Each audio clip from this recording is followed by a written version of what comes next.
Qlobal Təhlükəsizlik Sammitinin əsas gündəmi nüvə ehtiyatlarının terrorçulardan necə qorunması olacaq? Prezident Barack Obama bu fikri keçən il Praqadakı çıxışı zamanı vermişdi. Mən qarşıdakı 4 il ərzində əhəmiyyətli nüvə materiallarının qorunması üçün yeni beynəlxalq səylərin başladıldığını bəyan edirəm. Biz yeni standartlar yaradacaq, Rusiya ilə əməkdaşlığımızı genişləndirəcək və belə həssas materialların bağlanması üçün tərəfdaşlığı davam etdirəcəyik. Konfransın əsas müzakirə mövzusu Əl-Qayda kimi qruplar və onların bombalar üçün nüvə materiallarını əldə etməsinin qarşısını necə almaq olacaq? Connect US fondunun nüvə təhlükəsizliyi üzrə eksperti Aleksandra Toma deyir ki, təhlükə realdır.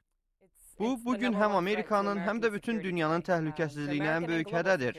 Yanvar ayında komissarlar bir araya gəlib, Əl-Qaydanın 1990-cı ildə nüvə silahı əldə etməyə çalışdığını və bu işi fəal şəkildə davam etdirdiyini deyib. Konfransda nüvə materiallarının qorunmasının təkmilləşməsi və beynəlxalq əməkdaşlığın artırılması gözlənilir.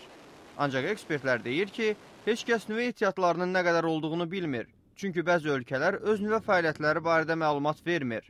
Ken Lyongo Qlobal Təhlükəsizlik üçün Tərəfdaşlıq Araşdırma Təşkilatının rəhbəridir. Xüsusilə soyuq müharibə dövrü ABŞ və Rusiya bunu hərbi məqsədlərlə istehsal edib.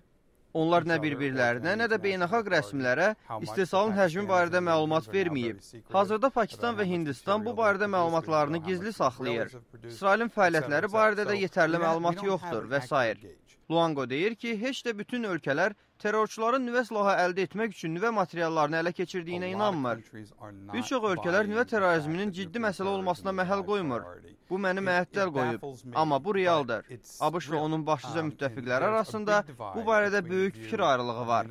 Analitiklər deyir ki, konfransın əsas məqsədi iştirakçıları belə bir təhlükənin mövcudluğu barədə razı salmaqdır. Qeyd edək ki, bu yaxınlarda Prezident Barack Obama və onun Rusiyalı həmkarı Dmitri Medvedev uzun mənzilli nüvə silahlarını azaldan yeni saziş barədə razılıq əldə edib. Ekspertlərin fikrincə bu addımın nüvə terrorizmi barədə konfransın nəticəsinə müsbət təsiri olacaq.